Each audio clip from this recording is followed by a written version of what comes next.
wano nga bagamba Lori Samuels subsequent lawsuits against the hospital and doctors were settled out of court. Civil actions against the laboratory is pending trial. RJ Samuels continues to suffer the effects of MMA. Nga bagamba mukazi wa Lori Samuels yatobana eddwaliro ng'ogasseko n'abasawo n'abakuba mu kooti. Bali abakola ku laboratory work ey'omusaayi nabo omusango gwali gukyababa obujja. Wabula ekikwagana ne mutabani waabwe ow'okuli yayitibwa RJ Samuels yakyatobana endwadde ya MMA.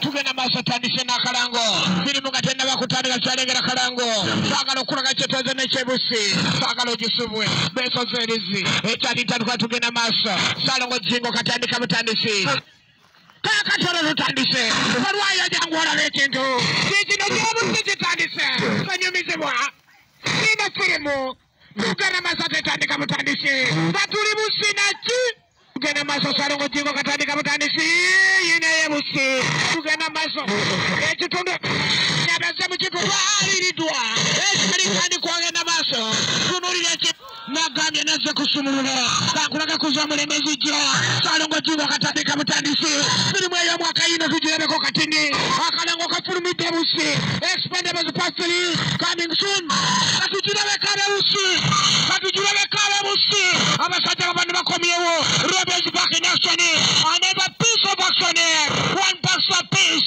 one box of punch Rebels back in action sitata in action yatiri naye mwali ekirimu yino mukalango ababayanga gibusoni kirimu yineze you don't have to miss this.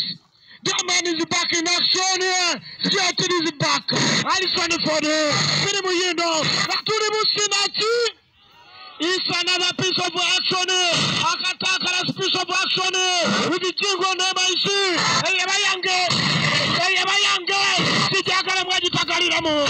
Atize ni wakishane. Ankusumuli reidi party tojo kuntegera. Anti nazi abuse. Karumyene bidinachi. Kirimu yino.